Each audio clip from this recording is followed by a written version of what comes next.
हमारा जो फ़लसफ़ा है, दीन का जो लॉजिक है कि जैसे हुक्मरान हों, जैसे अवाम हों वैसे हुक्मरान उन पे मुसल्लत कर दिए जाते हैं। गौर करो।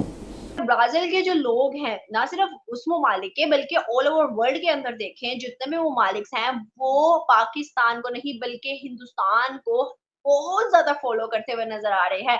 इवन नहीं, मैं ये नहीं कहती कि पाकिस्तान को, वो वर्ल्ड के अंदर जितने भी ममालिक हैं, वो एक-दूसरे को फ़ॉलो नहीं कर रहे बल्कि ज़्यादा हिंदुस्तान को फ़ॉलो कर रहे हैं। वो किस तरह से इंडियन कल्चर जो है वर्ल्ड के अंदर इस तरह तेज़ी से फैलता जा रहा है कि हर कोई जो है वो उस चीज़ को पसंद करके अपने अंदर उस चीज़ को अडॉप्ट कर रहा है। पागल जो किस्म के मौलवी और इस टाइप के जो लोग हैं, इन लोगों को जूतों से मारना चाहिए। इतने ज़लील और घटिया लोग हैं कि ऐसे लोगों के बारे में मैं सुनती हूँ तो मुझे लगता है यार शायद मैं गलत मज़हब में हूँ। हासद हैं, मिलावट करते हैं, झूठ बोलते हैं, चक्करबाजी करते हैं, ये सारा कुछ हमारे अंदर है। दोस्तों, मोदी जी ब्राजील पहुंचते ही उनका स्वागत ब्राजील के साधु संतों ने मंत्रों के जप करके किया, जिसका वीडियो काफी ज्यादा वायरल हो रहा है क्योंकि मंत्रों का जप करने वाले भारतीय नहीं थे बल्कि वो ब्राजील के हिस्सा है। पर उन्होंने हिंदू धर्म अपना लिया है क्योंकि हिंदू धर्म में अच्छाई पाई जाती है जो जीवन को खुशहाल बनाता है। वैसे मोदी जी ब्राजील में एससीओ समिट के लिए गए हैं। वहाँ पे उनकी मुलाकात काफी वर्ल्ड लीडर्स के साथ होगी। इसी को लेकर पाकिस्तानी लड़कियां बता रही हैं, मोदी जी के जहां भी जाते हैं वहां सभी हिंदू एकजुट हो जाते हैं और हिंदू धर्म ब्राजील में काफी ज्यादा लोग पसंद करने लगे हैं। तो वही दुनिया अब मुस्लिमों से दूरियां बनाने लगे हैं। वैसे आप इस बारे में क्या सोचते हैं, हमें कमेंट बॉक्स में जरूर बताना और वीडियो पसंद आए तो इसे लाइक करें और साथ में शेयर भी कर देना। हम कल्चर की बात करें, रिलीजन की बात करें तो काफ़ी ज़्यादा लोग जो हैं इन चीज़ों से इंस्पायर्ड होके अपनी जो है डायरेक्शन चेंज करते हुए हमें नज़र आ रहा है। इवन कि हम मिडल ईस्ट की भी बात करें तो वहाँ पर भी कुछ ऐसी चीज़ें इवन के स्कूल की बुक के अंदर रामायण गीता भी उन्होंने इन्वॉल्व कर दी है। उन्होंने उस चीज़ को अडॉप्ट कर लिया है कि भई इस चीज़ को हमारे बच्चे भी पढ़ेंगे, सऊदी और दुबई के बच्चे भी पढ़ेंगे। तो ये चीज़ें जो हैं तेज़ी से बढ़ती जा रही है। क्या आपको लगता है कि आप भारत के अंदर हो, भारत के कल्चर को पूरे वर्ल्ड के अंदर जो एक एक्सेप्टेंस मिल रही है, वो क्या वजूहात है, क्यों ऐसा किया जा रहा है? Firstly thank you so much कि मुझे इस टॉपिक पे बात करने का मौका मिला। It is such a great topic and इस पे बात और डिस्कशन करना लाजमी है। देखिए, अगर हम बात करेंगे अपने कल्चर के बारे में तो I am a Kashmiri and let's talk about our culture first कि मतलब there are only 29 states in our region in our India and अगर हम देखेंगे यूनियन टेरिटरीज भी है। तो अगर हम यूनियन टेरिटरीज के बारे में बात करें या स्टेट्स के बारे में बात करें, every state, every region, every union territory is rich in their culture and heritage.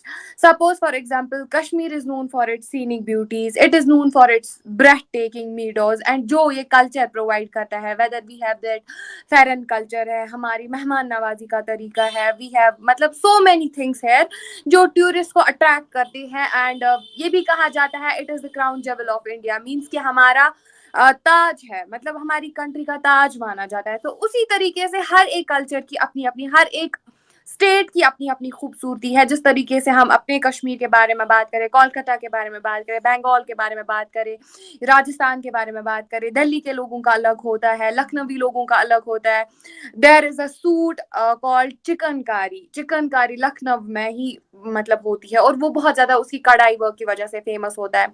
So our nation gives the message of Vasudeva Kutumbakam, which means one earth, one family and one future. So हम लोगों ने ये पैगाम कभी नहीं दिया है, हमने वायलेंस को कभी बढ़ावा नहीं दिया, हम लोगों ने कभी मतलब कहते हैं ना कि वो लड़ाई को बढ़ावा नहीं दिया। We only talked about peace, prosperity, progress, success, integrity, dignity, development, how we can develop our states, how we can develop our streets, how we can develop everything, every possible thing, whether we are in technology sector। तो हमें बस हमारे, आपने देखा होगा हमारे श्री प्रधानमंत्री जो है हमारे नरेंद्र मोदी जी, आपने देखा होगा कि किस तरीके से he has been giving the message of peace, prosperity, development, किस तरीके से हमारे यूथ के साथ वो इंटरेक्ट करते हैं, किस तरीके से जो है बहुत सारे सेशंस कंडक्ट किए गए। तो it is because of that thing only. अगर आप पाकिस्तान की बात करें तो पाकिस्तान, यू नो दैट मतलब आपका जन्म, आपकी मातृभूमि कौन है, आपका मतलब बर्थ कहाँ से हुआ है, स्टिल मतलब they are not ready to accept. कहते हैं ना, वो अपना इतिहास, अपना अपना हिस्ट्री, अपना कल्चर, अपना हेरिटेज वो एक्सेप्ट करने को रेडी नहीं है। दैट इज वाई लोग बहुत ज्यादा पसंद नहीं करते हैं शायद आपके कल्चर के गलत लोगों में मैं फंस चुकी हूँ, मुझे तो ऐसा लगता है। तो इतनी गंदी ज़हनियत, इतने घटिया लोग, और ये काम देखें होते हैं, ये होते मैं बार-बार यही चीज़ बोलती हूँ, मैं तंग आ गई हूँ बोल के कि अगर आप नमाज़ पढ़ रहे हैं या रोज़े रख रहे हैं, इसका मतलब ये नहीं कि आप बहुत अच्छे इंसान हैं, या आपको ल नज़र आ रहा है यार मौलवी बहुत अच्छा शरीफ बनने का ड्रामा कर रहा है, आप अपने बच्चों को भेज रहे हैं ऐसे गंदे घटिया लोगों के पास, आपको पता नहीं कि यार ये सही इंसान है कि गलत। नमाज़ रोज़े से कोई सुधरता नहीं है। जो इंसान के अंदर गंदी ज़हनियत होती है, वो रहती है। रिचुअल्स करने से आप अच्छे इंसान नहीं बन जाते। देखिए, ये जो टॉपिक्स हैं ना, मेरे 2 बच्चे हैं, ये देख के मुझे गुस्सा आता है, मुझे बहुत ज़्यादा अफ़सोस होता है।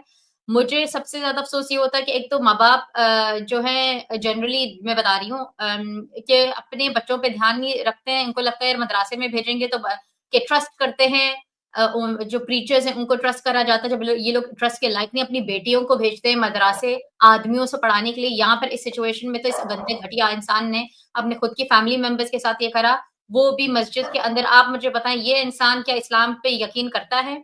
अगर इसको डर होता गॉड का, अगर इसको अल्लाह का डर होता, अगर ये अपने मज़हब पे वाक़ई में यकीन रखता, ऐसी गंदी घटिया हरकत ये कभी भी नहीं करता। इसने करा है क्योंकि ये एक्चुअली मुस्लिम इंसान नहीं है, क्योंकि ये यकीन नहीं करता है इस्लाम के ऊपर। अब आप मुझे बताएँ, वैसे तो मौलाना बड़े बोलते हैं सर तन सिजदा, और ये पूरा ड्रामा पाकिस्तान जैसे थर्ड क्लास कंट्री में बोलूँगी, मुझे बिल्कुल पसंद नहीं पाकिस्तान। थर्ड क्लास जो कंट्री है पाकिस्तान, जिसमें वैसे तो सर तन से जुदा बोलते हैं, तो अब क्यों नहीं हो रहा है भई ये? तो हम वतन होना हम मजहब होने से कम नहीं है। ठीक। मुहावरा क्या है? Son of the soil. अब मेरे इस तरफ अगर कोई क्रिश्चियन रह रहा है, इधर हिंदू रह रहा है, इधर साथ उसके किसी सरदार साहब का सिख का घर है, वो हम मजहब होने के अलावा मेरे हम वतन, सन्स ऑफ द सॉइल, धरती के बेटे।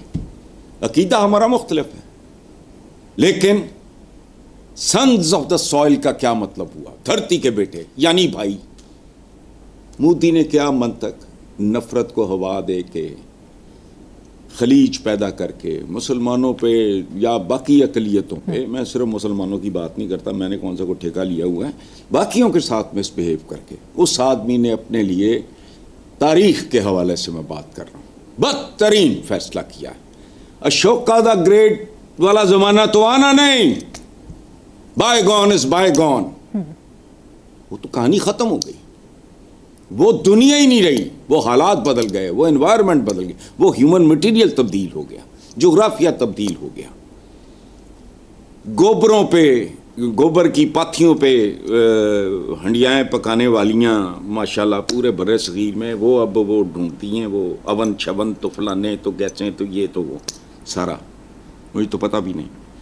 टाइम्स हैव चेंज्ड, लेकिन मोदी साहब की सुई पता नहीं कहाँ फंसी हुई है, और विजन ना होने के बराबर, याद रखना।